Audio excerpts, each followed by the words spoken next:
بینەران و بیسەرانی تەلەڤیزیۆنی کۆمەڵا لەلایەن خۆم و هاوڕێیانی هاوکارم گەرم و گەشترین سڵاوەکانی ئێمەتان پێشکەش بێت لە خزمەتتان داین بۆ پێشکەشکردنی بەرنامەی ژیانەوەی ئەم هەفتەیەمان.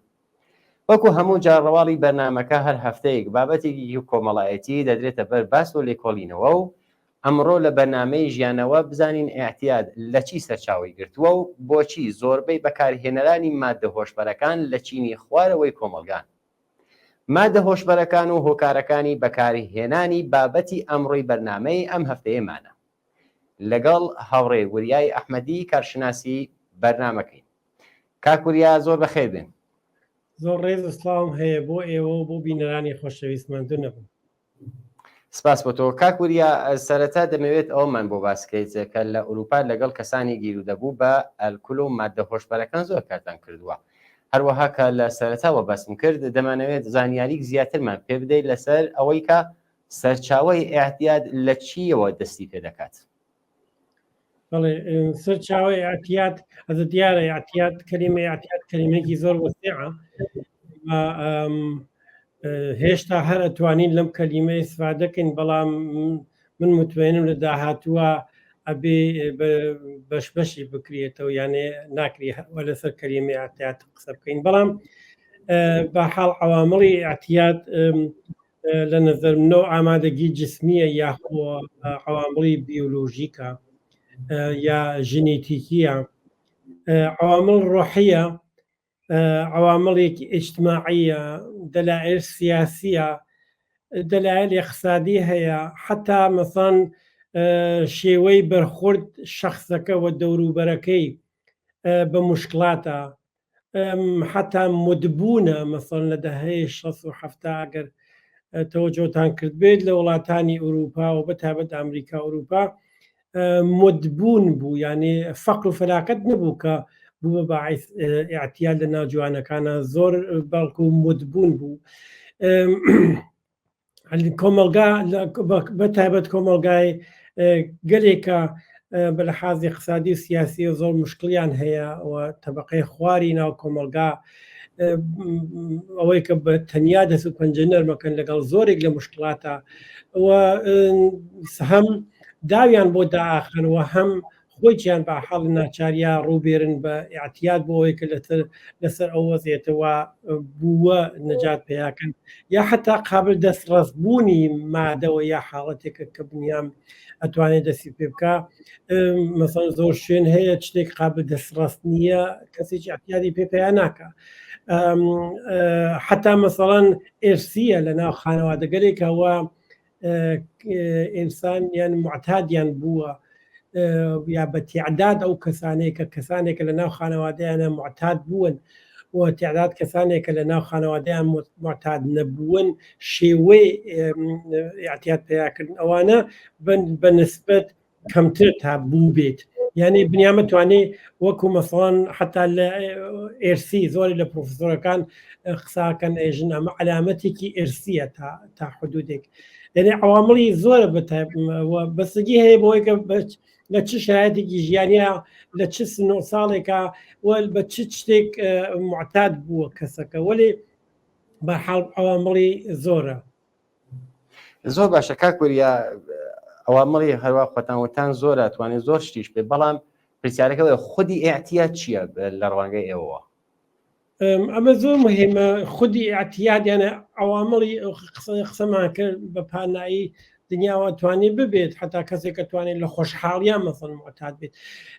کەسێک لە فەقر و فەلاکەتە، بەڵام خودی ئێعتیاد بەڕاستی شتێکی تر، یعنی خودی ئێعتیاد تەغییراتێکی منەتوانم بێژم بیۆلۆژیکیە، سوخت و سازێکی دەرونی ڕۆحی و ڕەوانی و بەتایبەت جسمیە کە لە ئێمە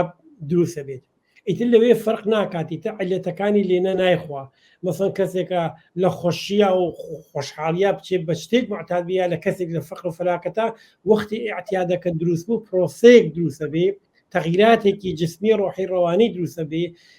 لە مێشکێمای تر ئەو پرۆسە شروعی و تەکامڵی بەڕاستی ڕەبتێکی ناتوانێت بە دەلایلەکەیەوە بێ. ئەویش ئەوە چییە؟ ئەوەیە کە لە مێشکی ئێمە یا لە مەغزی ئێمە ئەو مادەی کە ئەی خۆین یا مەصرفی ئەەکەین یا حاڵاتێکە دەستی پێوە دەین ئێستفادە لە دۆپامین بۆ ئێمە ئەگۆڕێت. دۆپامین چییە؟ دۆپامین مەسەن هورمونێکە یا لە ناوخۆینا بە حاڵ هورمونە لە مەغز ئێمە زۆرتر پەیام ڕەسانە لە یعنی رابطەی بین سلسلە مەراتب عەسەبی ئێمە تەنزیمەکە و بە تایبەت ئێستفادە لە دۆپامین زەمانێکە کە ئێمە مەسەڵەن هیچ خەمێکمان نەبێت، خۆشحاڵ بین، هیچ ئسترێسێک خەبەری نەوێت، نەهایەت مەسەڵەن لەزەت بەخشی بێت. یعنی پرۆگرام ئێمە لە مەغزمانە ئەگۆڕێت و ئێستفادە لە دۆپامین ئینتنزیفەکاتەوە یا متەمەرکزیەکاتەوە هەدەفمەندی ناکە ئەوە بە عەرزکەم، یعنی ئێستفادە لە دۆپامین هەدەفمەندتر ناکە، بەڵام لە ئەوڵەوە کارێکەکە کە ئێمە بە شکلێکی لە دۆپامین نەهایەت لەزەت بووین و نەهایەت سەرخۆشی و بێخەیاڵی و بێخەمی و ئەوانە ترس و نگەرانی نەمێنێت و ئەوانە ئەوە شتێکە کە ئاعتیادی پێژن. بۆیە زۆر مهمە کە سیستم پاداش یا بلونوک سیستم لە ئەڵمانیا مەسەن بلونوک سیستم بە شکلێکی فعال و ئاکتیف نگات هێڵێت یا سیستم پاداش نازانم تەرجمەکەی دقیق بم یانە بەڕاستی، وەلێ لە تەوزیحەکەیە لە هەر حاڵە ئەو شتێک کە ئێمە معتادەکە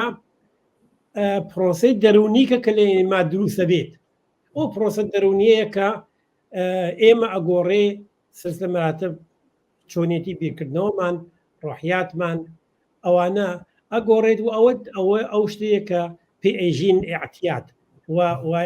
و ئەوە شتێکە کە نەجاتمە ناوێ بەدەستیەوە نەک فەقەیەکە پێشتر بوومانە. باشە کاک وەریا چه کەسالێک مەترسی ئاعتیادیان لەسەرە، یعنی مەترسیەوەی کە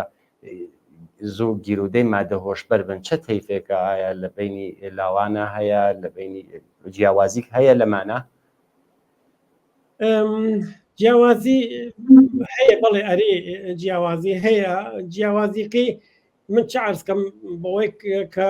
ئەیسە تۆزی حمدا قابل دەستڕست بوون مادەیەک یا مدبوون مادەیەک و ئەوانە سنع و ساڵ و نەوع ناڕەحەتی هەیەکە یا شێوەی ژیانێکە شخصەکە هەرسی و لە هەمووی ئەوانە ئامادەگی ژنێتیکی کە ئەو کەسە ئەتوانی بیبێت. مەسەڵەن زۆر کەسن لە زۆر شرایەتە ئێستفاداکەن بەڵام معتاد نابن، یعنی ئەو سوخت و سازەکەی عەرزم کرد دەستی پێ ناکات. سلسلە مەراتب عەسەبی ئێمە خۆی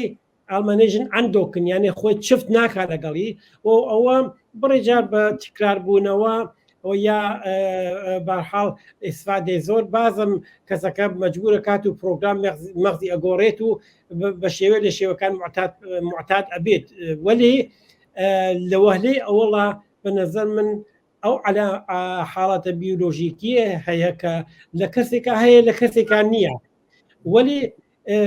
وەختێک ئەگەڕیتەوە بۆ ئەوەی کە دەی باشە لە ساڵەکان 60 تا 90 مەسەن چ کەسانێک لەم دنیا معتاد بوون پێمەتوانی بەڕاستی گیان کاتەوە بە چشت هایەک معتاد بوون ئەتانی گیان کەیتەوە. ئەوەسە کە جیاوازیان متمەئنن هەیە بەڵام جیاوازیەکەی چیان مەسەڵەن ئەبێ لە تەک شرایەتی ئیجتماعیەکە و لە تەک فەزایەکی سیاسی ئیجتماعی اقتصادی ناو کۆمەلگاکە و لەگەڵ جسم و ڕۆح و ڕەوان شخصەکەی چا بێتەوە تا ئەو عانە ئەو شتێک کە عەرزم کرد دروست بێت. کاکۆ یاخۆب زۆر کەس خۆیان بەکارهێنەری کەسانی کە مادە هۆشبەرەکان بەکارهێنن ئینکاریەکەن ئەو شتەڵێن ئێمە معتاد نین، بەڵام کەچی هەر بەداخەوە گیرودەی ئەو مادە سەرکەرەنە. پرسیارەکەم ئەوەیە لە تەیفی لاو بە ساڵات و یا کەسالێک کە تەمەنیان کەمترێکە 40 ساڵ ئالەمانە جیاوازیان هەیە لەوەی کە وازی لێ بێرن، کێشەیان هەیە لەو وازهێنانی پرۆسەی تەرکردنیان چەندێ ئەستەمە جیاوازیان هەیە لەو پرۆسەیە؟ ستەمە بۆ هەمووی ستەمە، یعنی لە ژنان و پیاوانە لە ژنان و لە پیاوانە جیاوازیک هەیە؟ جیاوازیک لە جنسا مەگەر لە شێوەی تاسیرگوزاری مادەکە مەسەڵەن ئەلکول تۆ فەرزکە جسم ژن زۆر جسمێکی زەریفتر بەنسبەت پیاوەوە ئەلکول زۆر تاسیری زۆرترە و ئینتنزیفترە متەمەرکزترە لەسەر مەسەڵەن جسمی ژن تا جسمی پیاو مەسەڵەن ژن فەرزکە ڕۆژێک ئەگەر 20 گرم مەصرفکە 20 گرم ئەلکول ئەلبەتە ئەلکول خالص پیاوەتوانی مەسەڵەن 30 گرم حەزم کات یا ڕەحەت لەگەڵ یا جسم پیاوەتوانێت لەگەڵ یا هەڵسوکەوت کاوەمانە دیارە ینی خودی اعتیادیش بەوە کەوتووە کە مەسەڵەن زۆر شت هەن کە عادەتەن یا لە فەزای ئیجتماعیە مەسەڵەن ژن ئەوە زۆرتر اعتیاد بە اعتیاد ژنانەیە یا زۆرتر پیاوانەیە ئەوانە وەلی بە نەزەر من لە یەک شتا فەرقیان نییە ئەویش ئەوەیە ئەو سوخت و سازە دەرونیە کە لەناو مەغزەوە جوابدانەوەی سیستم عەسەبی ئێمە بەو مادەیە ئەو حاڵەتەیە کە هەیە فقط مەسەڵەن لە دۆزێکەوە مەصرفیەکەن فەرقی هەیە وەکو عەرزم کردی کەسێکە مەسەڵەن ژنێکە گەر 1 شیشە ئابجۆ بخوات و پیاوێکە 2 شیشە ئابجۆ بخوات ئیسە وەکو مساڵێژم دقیق قابل ئەنازەگیری ئەو شتانە ئەوە ئەتوانین لە جسمە و کەسانە وەختی ئەنازەگیریەکەیت تقریبەن وەکو یەک تاسیریان هەیە کەچی ئەم نیمەی ئەوی مەصرف کردووە کاکوی ئامادەتان بەوە کرد یەک شیشەیە مەسەڵەن اعتیاد پیرەکان بە تۆر کولی پیرەکان زۆربەی زۆریان مەسەڵەن بە ئەلکول ئەوانە شاید بێت تا حدودی بەڵام بە چتای تر نییە وەلی بە دەوا دەرمان هەیە مەسەڵەن بە قورسی خەو مەسەڵەن بە قورسی ئارامکردنەوە بنزۆدیازیپین و یاخو ئێش یعنی بە مەوادی زدی ئێش ئەوینی مەسەڵەن بەڵام لە ناو کارخانەیەکە کە ئسترێسی کاری و شرایطی عەسەبی و مەسەڵەن ترس و نیگەرانی زۆرە مەسەڵەن نوع اعتیادەکە لێنا شتێکی ترە بەوانیشە بنیامەتانێت تقریبن کاتێگۆریەکانیان یامە شێوەی مەصرفیان یا شتێک شتایەکەوە اعتیادی پێیاکەن پێشتر بیری لێ کاتەوە کە بەریان پێ بێت ئێوە ئاماژەتان بەوە کە کاکوریە کە ئەتوانێت سەرچاوی زۆر بێت وەکو ژنەتیک وەکو نازانم محیط ئەمانە سەرچاوەکانی زۆر بن بەس وتم جگە لە مەسئلەی ئەو مەسئلەی اقتصاد نەبوونی ئاگاهی سیاسی کۆمەڵایەتی چەند کاریگەریکی هەیە لە ڕێژەی گیرودەبوونە یعنی مەسئلەی سیاسی نەبوونی ئاگاهی کۆمەڵایەتی ئەمانە ئایا هێنی تاسیراتی هەیە ئەی معلومە تاسیراتی هەیە خۆت لە ئەوە قسەکان تۆ ئشارەت کرد و لە ناو کۆمەلگات تەبقەی هەژار و فەقیر زۆرتر تحت یعنی زۆرتر لە اعتیاددا مەسەڵەن لە هەر لە حاڵ خەتەرە ئێمە تواشاکە ئەگەر ژیانێکی ئالترناتیڤی جوان و پڕ لەزەتمان ببێت ڕوو ناکەینی اعتیاد یعنی تو تماشا بکە ئەگەر کۆمەلگایەکمان ببێت لێنا ئارامش ببێت کەیفێتی ژیان لەبانەوە بێت علم ئەسڵ مەسەلەکە بێت ئاموزش سەتعی لەبانەوە بێت و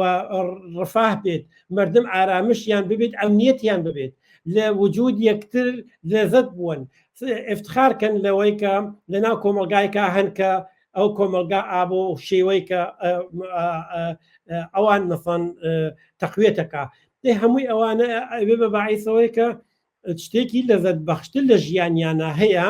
کە هیچ لزومێکی نییە ئەو ژیانەوە هەیەە بە مادەیەک یا بە حاڵەتێک بیگۆڕن ئەلبەتە ئەمە ئەوە ناشارێتەوە کە کەسەکان باوجود هەمووی ئەمانە ئەتوانێت چون من عەرزم کرد وەختی ئاعتیاد دەستپێکە بە حاڵ ڕابطەی ئینسانەکە لە تەک مادەیەکە یا حاڵەتێکە خەریکە دروستێکە وەختی دروستبوو ئیتر بە دەلایل مربوط نییە هەر بۆیە وەزیەت اقتصادی خۆ معلومە زۆر تاسیری هەست وەزیەت سیاسی زۆر تاسیری هەست هەمووی ئەوانە تاسیری هەست بەڵام شێوەی هێنەکەی ئەوەیە ئالترناتیڤێکی جەذابتر لە ژیانە ئەگەر موجود بێت مطمئن بە اعتیاد خۆی بەخۆیەوە گۆشەگیر و کەمتر بێتەوە کاکوریا چه جیاوازیک هەیە لەگەڵ کەسێکی ئەلکولیا یان کەسێکی محتادا چه جیاوازیکیان هەیە لە ئێش و ئازاریانەوە بگرە هەتاکۆ هەست و نازانم بیر و بوچوونیان و لە ئەو شتێکە بەکاری دێنن جیاوازەکانیان چییە؟ جیاوازیان هەیە بەڵام بۆی کە بنیام زانین جیاوازەکان چی خۆ بەبێ لە بەرا بزانێت تاسیراتی موادەکان بە شێوەی مختلف چۆنیە جیاوازی مەسەن لەم بین مەسەن هێروین و کۆکائین یا کانابیس یا ئەلکول بەڕاستی جیاوازیان هەیە مەسەن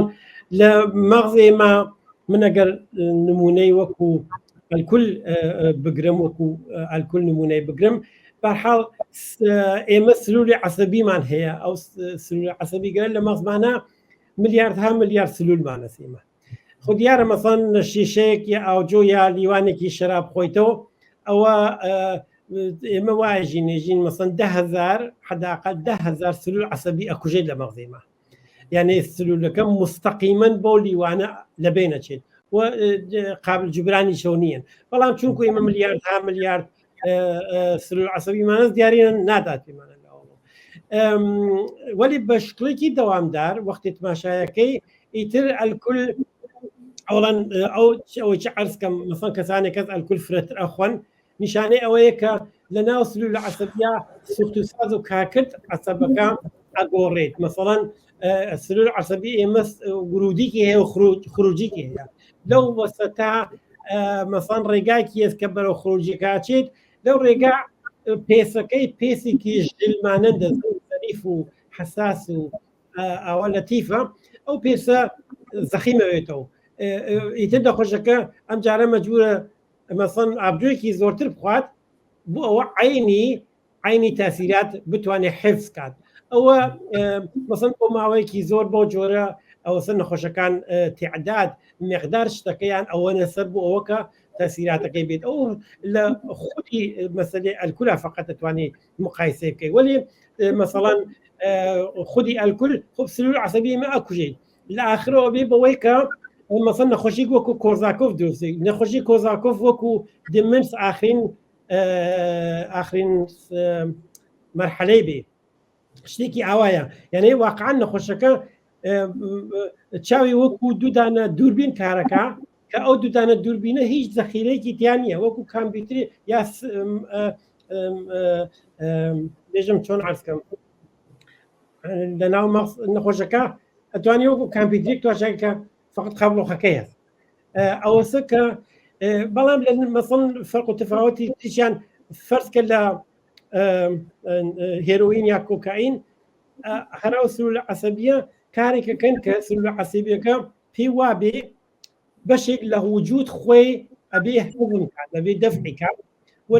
شەڕێکی ناوخۆی عەسەبەکە دروستێت شەڕێکە ئۆتۆ ئیمون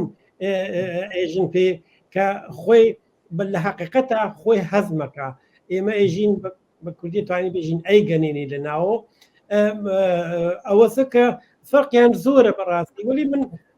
شایدیش نازانم جێگەی بێت ڕێزە ئیشارە بکەم کە عەوامڵ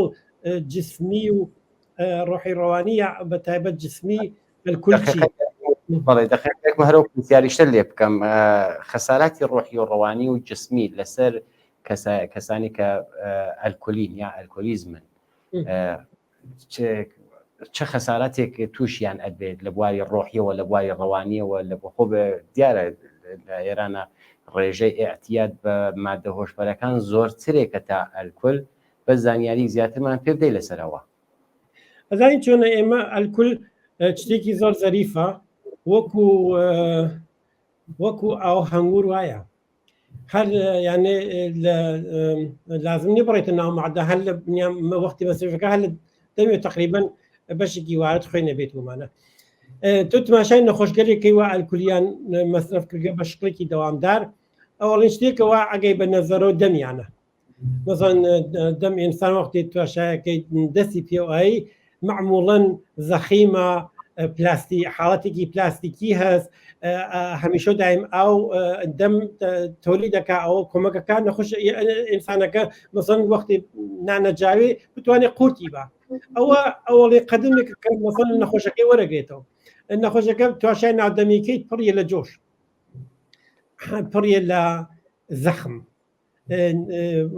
پێسەکەی وشکەوە بووە ئەوە مەسەڵ حتا مەسەڵەن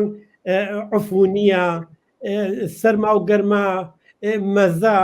هەمووی ئەوانە هیچ کامێکی معنی نامێنی بوو نەخۆشەکە دێ مەزان من ناتوانم زۆر هینکە وەێ بە سرعت هەروە دەمەوە دەست پێکە بچیت ناو مەسەڵ لولەی مری بەرەو معدا لێنا مەسەڵ واقعەن خەتەراتی گەورە دروستەکە ئەلکول وارێزگەلێک دروستەکە یا شاڕەگەلێک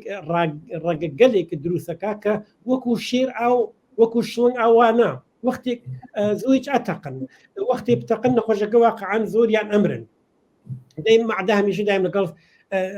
زەخم معدا ڕوبەڕوون ڕوودەیان مەسەڵەن زۆر جەز ناکە یعنی ئەو هەروەکو ئەم هێندەمە چۆنە لە ڕناو ڕوودەیچە حاڵەتگەلێک وە ئەگۆڕگیت کولن پرۆگرام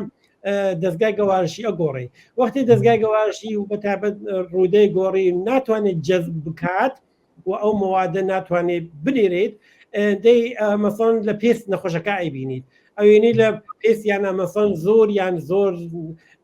زەخمهایەکن کە ئەسڵ قابل دەرمان نین یعنی دەرمان یەکەیت بە دەرمان باشتریش حتا ئێمە لە ئەوروپا زۆر ئیمکاناتی دەرمانیمان هەیە وەلی شتەکە هالە دەروونەوە هالە ناوە وەختی لە ناوە تەغزیە نابێت و لە دەرەوە هەرچی پێکەیت ئەرەتوانی مەسەڵ پێشگیری کەیت تا حدودی خراپتر نەبێت ئەگەر نە خودی زەخمەکان مەسەڵەن زۆربەی زۆریان بەڕاستی ئەمێنەوە هەرتا ئەمرن چزانم مەسەڵەن جگەر شتێکە ئۆرگانێکە کە هەموو شتێکەوە ئێمە خوێن وەکو سەمە بۆمان ئەو تەبدیلەکە بە مەواد غەزایی بۆمان دەی ئەو خۆی لەو پرۆسی مەسەڵەن ئەلکولا سفتەوێتەوە گرێگرێەوێتەوە بوچکە بێتەوە کارکرد خۆی لە دەستەدا مەسەڵەن چزان نەخۆشیگەلی وەکو دێبەچی ڕۆزە ئەوانە پەیاکەن یعنی قەلب نەخۆشەکان ئەکسەر سلسل مراتب عەسەبی مەسەڵەن پایان شتێکەس نەخۆشیکرد بە ناوی پۆلی نۆڕۆپاتی یعنی ئەحساس لە ناو لە پاوە بە تایبەت یا باڵیان یا پاگەلیان هیچ کامێک ئەحساسی تێ نامێنێ کەسەکە مدام ئەحساسەکە 100 دانە پونسە چقی بە پایە مدام ئەحساسەکە لە ژیل لە ناو پایە مەسەڵەن چکەری وەک مرۆچە قەبی پیاکەن ئێنەرژی چازانم واقعەن ئێنەرژی گەرەکە بتوانین لە تەک شتێکی دەرونی ئابۆ جۆرە ئەمانە مەسەڵەن عوارض نەخۆشی ئەلکولن وەلی لەو سەرەکەیتی و تاشایەکەی مەغز ئینسانەکە وها لەسەر ئەو ئەلکولە و ئیسفادە لە دۆپامین کارێکی کردێت کە نەخۆشەکە شتانە نابینێ هەر ئیسفادەی لێکات ئەلکولەکەش ناتوانێت بگذەری ئەو تەناقوزەیە کە مەسەڵەن لە ناو ئەعتیادا هەیە خۆش بێ زۆر باشە بەڕاستی قسەکان زۆر بەجێگە بوو کاک وریە بەڕای ئێوە لە چه زەمانێکە لە چه دەورانێکە ئەتوانین بڵین ئەعتیاد چه بە ئەلکۆل چه بە مادە هۆشبەرەکان چه بە شتارێکتر کامڵەن لە ناو ئەچیانیتر کۆمەلگا نەفەسی ڕاحەت کێشی بە جۆرێکی تر ئەو ئاحتیادە نەمێت چکە بەڕاستی ڕێژەی ئاحتیاد بە مادە هۆشبەرەکان بە کول لە ناو زۆر لە کۆمەلگاکانە بەتایبەت کۆمەلگای خۆمان کوردستان ڕێژەی چوەتە سەر. من 12 ساڵ لە سێ پرۆژێ تاقیقی لەسەر ئاحتیاد هەر کامگیان 4 ساڵ توولیان کێشاگە بوو مۆفرێ دکتۆر و پرۆفسۆر و کارشناس و ئەوانە لەنا ئەوانە بوون. بەڕاستی من قسەی خۆمەکەم نازانم وەڵێ من تەسەوەرمەوە نییە ئاحتیاد بتوانێت لە بین بچێت، چون تەسەوەرم ئەوە نییە ئەتوانی تعدادی کەمە بکەیتەوە ئەوە قەتعەن وایە. مەسەڵەن تۆ تەماشاکە لە ئەوروپا شرکتگەرێک کەڵان هەن کە ملیاردها مەصرفەکەن بۆ ئیسفادە لە دروستکردن ئۆتۆماتگەلێکە ئاحتیاد تێری بە شۆڕخۆیە مردمە چن کایاکن ومانە ئەوانە سەرمایە گوزاریان کرد لەسەر مەحەلە فەقیر نشینەکان ئەو وڵاتگەلە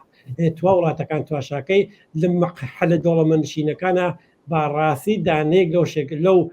کازینە و بوچکە گەلەیە ئەو شوێنگەلە کە سالۆن بازی پێژن نایبینی وەرە لە مەحەلە فەقیر نشینەکانە باوجود ئەوانە گیفانیان خاڵیە بەڵام ئەوان سرمایه گوزاریان کرد لەسەر گیفان خاڵی یا مەسەڵەن شێرکەتگەرێک تواشاکە شێرکەت دروستکردن ئەلکول ئەوانە لە فرێ لە حکوومەتەکان دنیا قەویترن ئالمان لە تەرێق ماڵیاتەوە لە تەرێق ئەلکولەوە بانترین دەرامەدی هەز وەکو دەوڵەت چزان تۆ شێرکەت دروستکردن سگار تواشاکە لە دنیا 100 ساڵە زیاتر لە 100 ساڵە ئینەژیکی گەورە لەم دنیا ئەلەی سگار مبارزاکە حتا بیمە دەرمانیەکان بارها و بارها تەلاشیان کردگە ولی ئێمەش ڕۆژ هێشتا موفق نەبووین مەسەڵەن تا حدودێک فرە حتا کەمی بکەینەوە ئەوەسە کە تۆ بێژی ئاعتیاد بەشێکی سیاسیە بەشێکی بەڕاستی بە جامعی سەرمایه‌داری مربوطە ئێمە ئەوەتانی کەمەوە بکەینەوە شادابی سیاسی کۆمەلگاتانی بۆینە سەر ئەتوانین بینیازیان کەین بەوەی کە لە تەریق مشکلاتێکە و بۆ حەلکردن مشکلاتێک بڕۆن بەرەوە ئاعتیاد ئەتوانین ئاگاهی سیاسی بەتایبەت ئاگاهی زانستیانە و علمی زۆر ببینە سەر لەسەر ئاعتیاد هەمووی ئەوە ناتوانین بکەین ولی یەکشت ناتوانین بکەین ئەوەیەکە مەسەڵەن تاسیرگوزاری کانابیس لەسەر مەغز ئێمە ناتوانین کانابیس هەتا گیایەکە هەیە لەم دنیا و ئینسانی هەیە لەم دنیا بەرحاڵ بنابراین ئەو شتانە ئەمێنێتەوە لە هەر دنیای کابین مەسەلەی ئاعتیاد دەمێنێتەوە بەحسێ من لەسەر حدود الصغوریە بەحسێ من لەسەر تعدادێک وەسیعە حتا لە ئێران ئاگەر تماشاکەی لەسەر ئەسلحە جمهوری ئیسلامی وەکو ئەسلحە عەلەی مردمێکە لەژێر حاکمیت ئەوە ئیسفاداکە ئیسفادا کات بۆیە ئەوانە ئەتوانین بگۆڕین بەڵام خودی ئاعتیاد ئەوەی کە بتوانین لە كل ئەم پرۆسی بیولۆژیکی و ژنێتیکی و تەبیعیان لای بێت من ئەحساس پێمان نییە بتوانین لای کاک وریا هاتینە کۆتایی بەرنامەکە ئەگەر خۆتان قسە و باسێکتانست پێتان وایە کە نەتان کردووە فەرموو من سپاسانەکەم ماندوو نەبن دەستان خۆش بێت عەرزێکم نییە ئێوەش هەروە ماندوو نەبی دەست و خۆش بێت بۆ بەشداربوونت لە بەرنامەکە بینەرانی ئازیز هاتینە کۆتایی بەرنامەی ژیانەوەی ئەم هەفتە تا چاوپێکەوتنێکی دیکە ماڵەوە